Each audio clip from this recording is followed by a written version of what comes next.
Welcome to the Leadership Spark podcast, where we equip you to be the great leader your people deserve. This is Tori, and today I want to talk about one thing leaders often forget. And I'm the first one to raise my hand and say that I can often forget this, and I am honestly not the best at this. There are other people that I'm around often that are really good at this, naturally good at this. I have to work at this. And the thing that leaders often forget, especially as you grow in your responsibility, and so this becomes even more impactful the higher up you go in the organization, or the broader you spread out, or the more responsibility that you have. And the thing that leaders often forget is that people don't just follow your words as a leader, they follow your energy.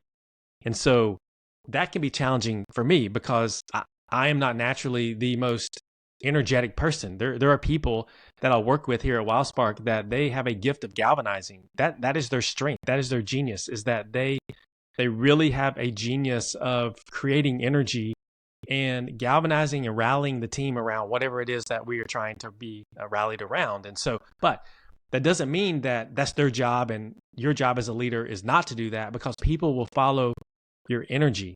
You can say all the right things. You can have a compelling strategy. I can have a compelling strategy, clear goals, polished messaging.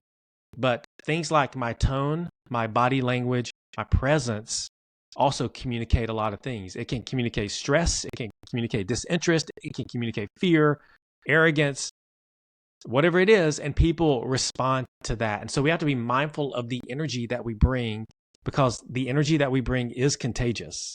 If it's negative, it will be caught by everybody on your team.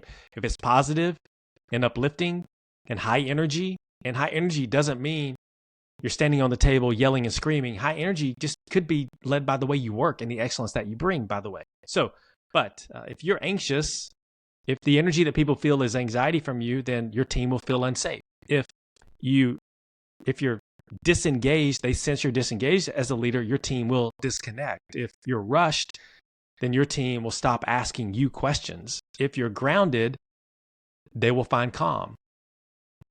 If you're hopeful, they will stay resilient. And so you can see that there's an impact that you have on people that you may not know you have, and it is way beyond the words that we use. And so the go and do is be mindful of your energy. What do you want replicated? What do you want people to observe about you and experience being on the other side of you? And how do you want them to respond?